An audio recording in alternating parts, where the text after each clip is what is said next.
Magarlod block के भाजपाइयों ने चक्का जाम कर प्रदेश सरकार की लचर कानून व्यवस्था का विरोध जताया, जिसके चलते 2 घंटों तक मार्ग बाधित रहा। बस्तर में भाजपा कार्यकर्ताओं की हत्या के विरोध में यह प्रदर्शन हुआ है। ज्ञात हो कि शुक्रवार को दोपहर 2 बजे भाजपा के पदाधिकारी कार्यकर्ता मगरलोड बस स्टैंड और मेघा बस स्टैंड में मगरलोड से कुरुद जाने वाले मार्ग को अवरोध कर चक्का जाम कर राज्य सरकार के खिलाफ विरोध प्रदर्शन कर रहे थे। भाजपाइयों का आरोप है कि भूपेश सरकार में अपराधों का ग्राफ तेजी से बढ़ रहा है। हत्या, लूट, चाकूबाजी, अनाचार, फिरौती, अपहरण, अवैध रेत, मुर्रुम, उत्खनन, नाजायज शासकीय भूमि पर कब्जा के अलावा अन्य तरह के अपराध राज्य में हो रहे हैं। वहीं बस्तर में एक के बाद एक 4 भाजपा कार्यकर्ताओं की निर्मम हत्या का भी विरोध जताया, जिसे टारगेट से ही की गई हत्या करार दिया जा रहा है। हालांकि यह हत्या नक्सलियों के द्वारा की गई है। भाजपाइयों ने इसके अलावा भी प्रदेश भर में भाजपाइयों पर बिना कारण आपराधिक मामले बनाकर जेल में ठूसे जाने का विरोध किया। आज हम लोग, जैसा कि आप सबको मालूम है कि बस्तर में हमारे 4 पदाधिकारियों की नक्सलियों के माध्यम से हत्या कर दी गई है और इस भूपेश बघेल की सरकार और पुलिस प्रशासन का कहीं न कहीं उनको संरक्षण प्राप्त है और इसी के विरोध में आज हम लोग यहाँ धरना प्रदर्शन किए हैं, चक्का जाम किए हैं।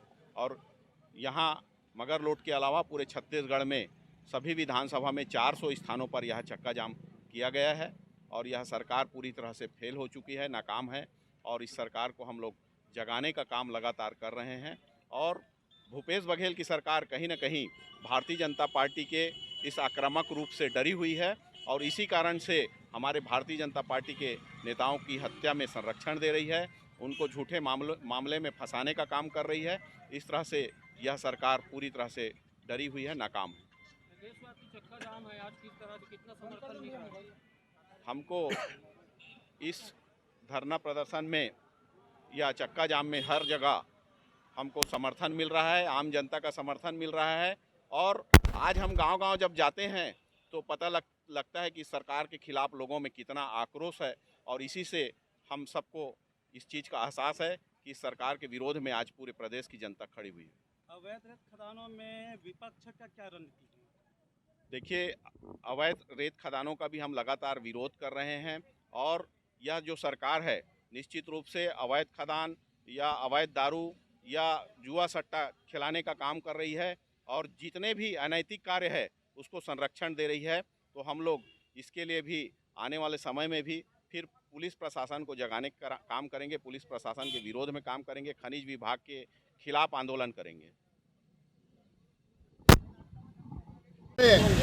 नक्सलियों के माध्यम से भारतीय जनता पार्टी के 4 पदाधिकारियों की जिस प्रकार हत्या हुई है, उसके साथ ही साथ पूरे छत्तीसगढ़ में कानून की जो लचर व्यवस्था है, सरकार के द्वारा जो रेत माफिया, शराब mafia, land mafia, drugs mafia, इन सब लोगों को संरक्षण दिया जा रहा है और पुलिस प्रशासन और बाकी सभी प्रशासन सोया हुआ है। तो हम पुलिस प्रशासन को जगाने के लिए कानून व्यवस्था छत्तीसगढ़ में लागू हो उसके लिए और जो टारगेट किलिंग इस सरकार ने चालू किया है उस टारगेट किलिंग का विरोध करने के लिए हम सभी लोग प्रदेश नेतृत्व के आह्वान पर आज इस मगरलोड की पावन धरा पर हम लोग चक्का जाम और धरना प्रदर्शन के कार्यक्रम में उपस्थित हुए। क्या लगता है आपको, कब तक जगेगी सरकार? लगातार बीजेपी जो विरोध प्रदर्शन कर रही है। देखिए, इस सरकार को जगाने के लिए प्रयास करना विपक्ष का हमारा कर्तव्य है, लेकिन मुझको व्यक्तिगत रूप से ऐसा लगता है कि ये सरकार भ्रष्टाचार में आकट रूप से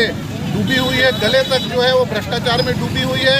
इनके एसपी जो है वो पैसा देकर जिलों में पोस्टिंग पा रहे हैं, इनके कलेक्टर जो है पैसा देकर यहाँ पोस्टिंग पा रहे हैं। आईपीएल की तरह इनकी नीलामी हो रही है, उसके कारण जो है कानून व्यवस्था सुधरने वाला नहीं है।